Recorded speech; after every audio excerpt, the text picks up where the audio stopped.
Welcome to the lecture on Principles of Computational Modeling of Biological Networks. I'm Janine Post of the Developmental Bioengineering Group of the University of Twente. I will first briefly discuss the history of signal transduction research, the general principles of modeling, some vocabulary, and give an example of how to perform modeling for investigating a research question. Signal transduction is traditionally investigated by investigating linear pathways, because signal transduction was believed to be a linear cascade. These pathways are activated via extracellular signals that are recognized by a receptor on the cell membrane and activate a cascade of intracellular proteins via small molecule messengers and protein-protein interactions that result in changes in protein activity via protein modifications, such as phosphorylation. Gain of function and loss of function experiments allowed description of the role of single genes and proteins in, for example, tissue development, by inducing a strong and visible genetic phenotype. Many experimental methods are available to investigate individual proteins, even in multiplex, so that changes in activity or modification state can be quantified. Linear cascades might be enhanced by inclusion of feedback loops. Feedback loops can be positive, indicated in green, or negative, in red. Feedback loops play an important role in modulating the strength and duration of the signal. Phosphatases can limit the signal strength and duration by inactivating specific kinases. In addition, feedback loops are known to function through activation of genes that can regulate the upstream signaling cascade.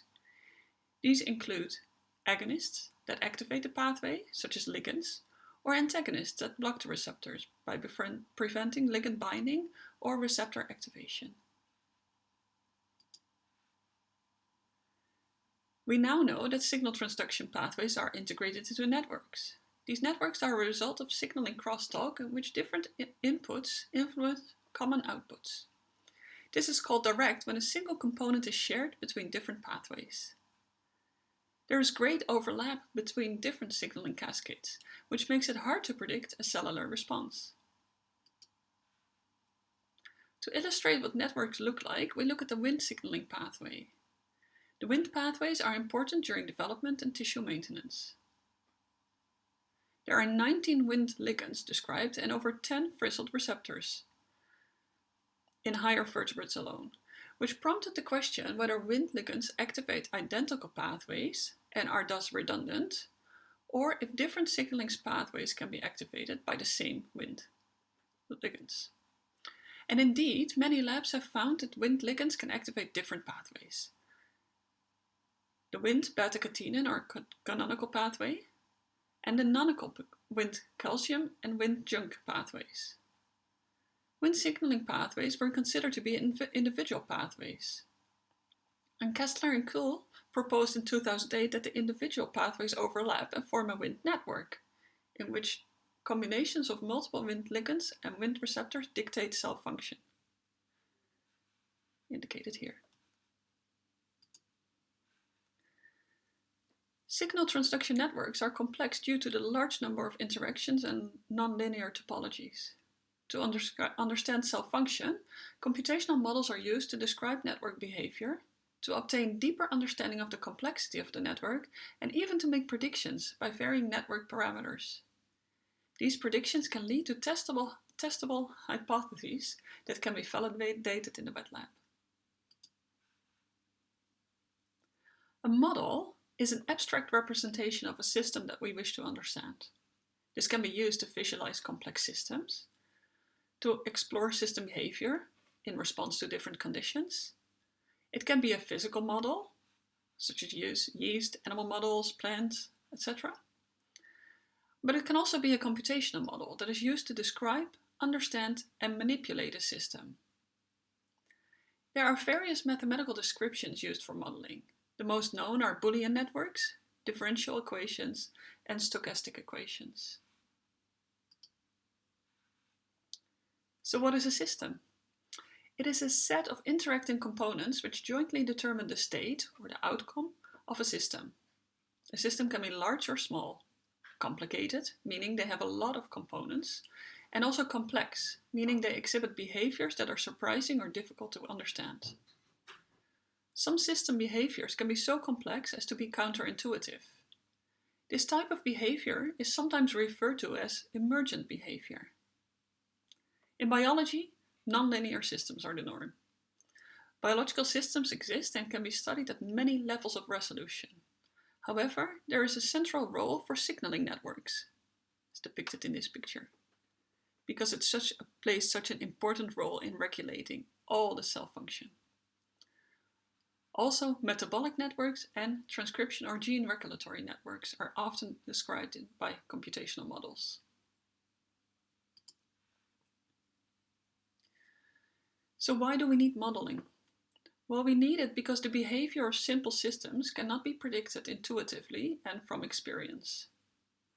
And also the behavior of complex dynamical processes cannot be predicted with sufficient precision. For both prediction and explanation of processes, one needs a model. There are many advantages to using a computational model. Timescales can be adjusted. The costs of computation are much lower than those of wet lab experiments. A model can represent quantities that are experimentally hidden. Model results can often be presented in precise mathematical terms that allows for generalization and quantification. Modeling can be done with no risk for the real system and can assist experimentation and allow for making well-founded and testable predictions, which in turn allows prioritizing experiments. Many relevant and original questions can be asked. For example, what is the cellular response to environmental changes? And how do we control processes as, for example, stem cell differentiation? Where should a drug operate to cure a disease? And is our knowledge about a network complete?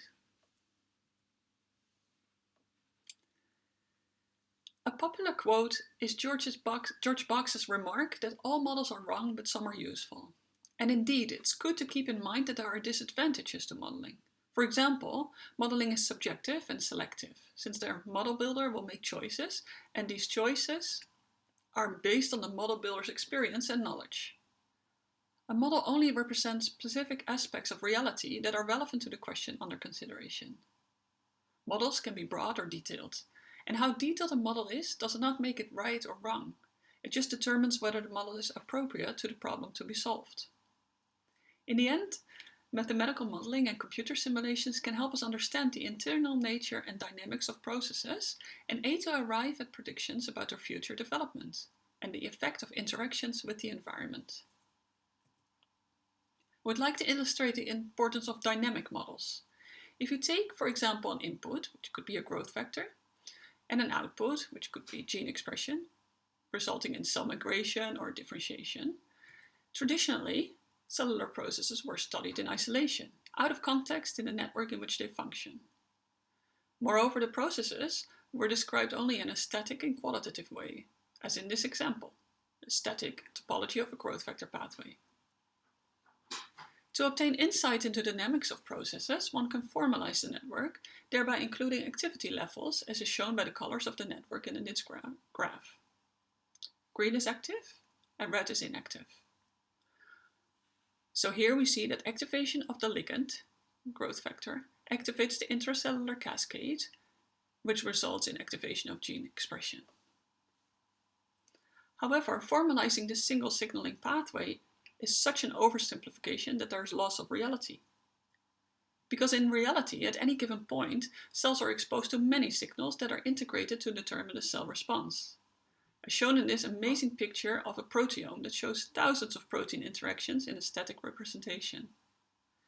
Insight into processes regulating cell fate are important for controlling stem cell differentiation, understanding diseases, identification of biomarkers, designing precision therapies.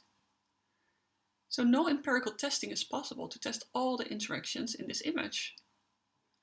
Our brains are simply incapable of integrating, interpreting, and prioritizing these complex mechanisms, which is why you can use mathematical models. So the simple growth factor pathway will have to be investigated in the context of many other signals.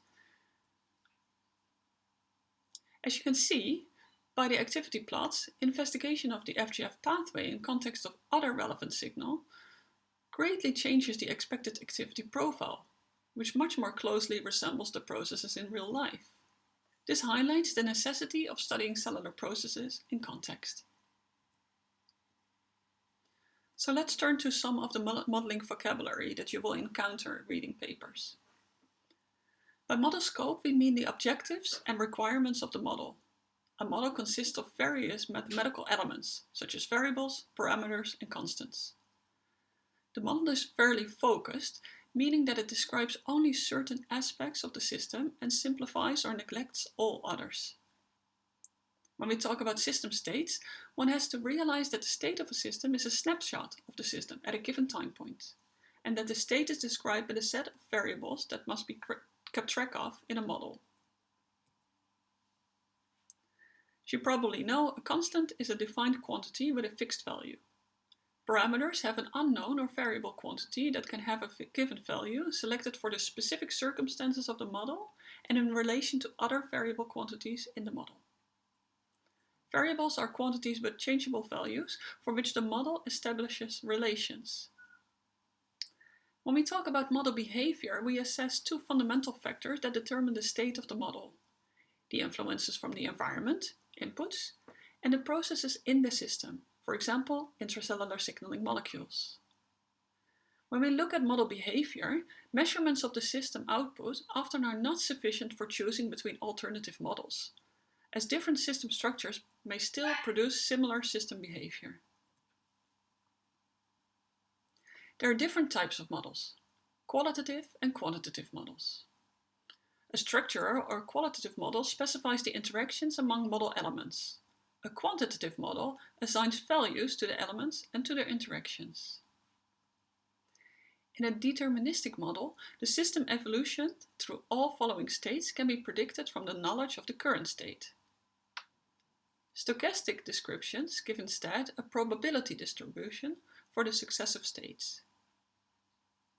The nature of values that time, state, or space may assume distinguishes a discrete model, where values are taken from a discrete set, from a continuous model, where values belong to a continuum. In models we can have different processes: reversible processes that proceed in forward and backward direction, irreversible, in which only one direction is possible, and periodic processes in which the system assumes a series of states with specific time intervals. In modeling, as well as in biology, we often talk about steady states. Steady states are reached when the values of all variables remain constant in time. The asymptotic or limiting behavior of dynamic systems, or the behavior after a sufficiently long time, is often stationary, so there's no change in values. We do observe other types of asymptotic behavior, such as oscillation or chaotic regimes, that continue to exhibit a seemingly unpredictable behavior. There are many different mathematical tools for investigating system behavior, and they can be arranged from data-driven models, such as statistical models, to mechanistic or hypothesis-driven models, such as the ODE models or PDE models. Models of biological systems can be generated at the level of the gene or protein, the cell, but also as tissue.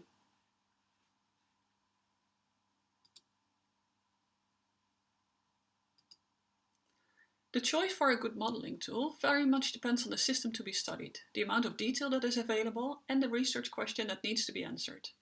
For example, if you want to investigate a relatively small network with high precision to answer a research question with great mechanistic insight, you want to turn to kinetic models, such as ODE. But if you do that, you need to realize that this requires much focused data and extensive prior knowledge, and that it will be harder to calibrate.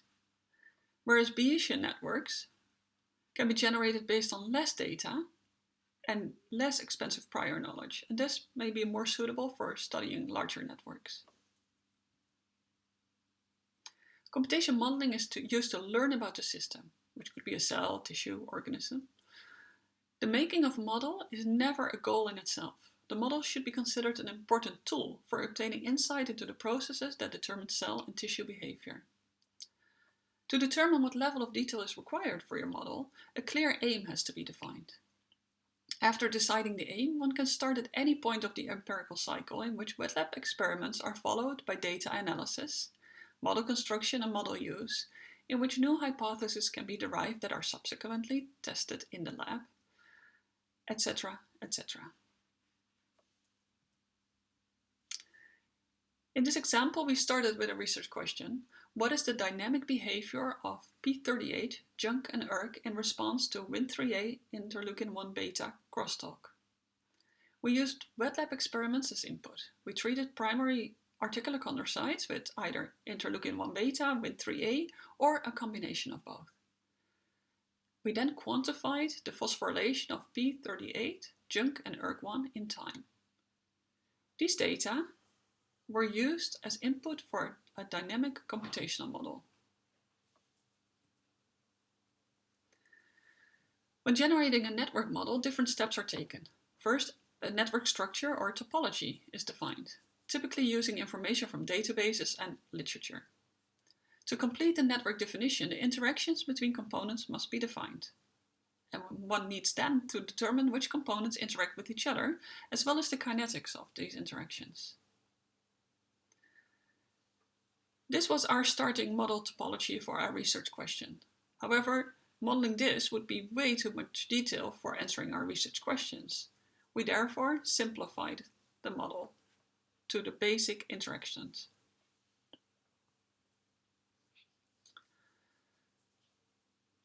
The wet lab data that were generated were used as input for a dynamic computational model, and we used this to test two hypotheses. The first one being that Wnt inhibits interleukin signaling upstream of P38, JNK and ERK2. And the second hypothesis was that interleukin-1 beta inhibits Wnt upstream of ERK1/2. We then tested these hypotheses in the lab and adjusted the model according to the data.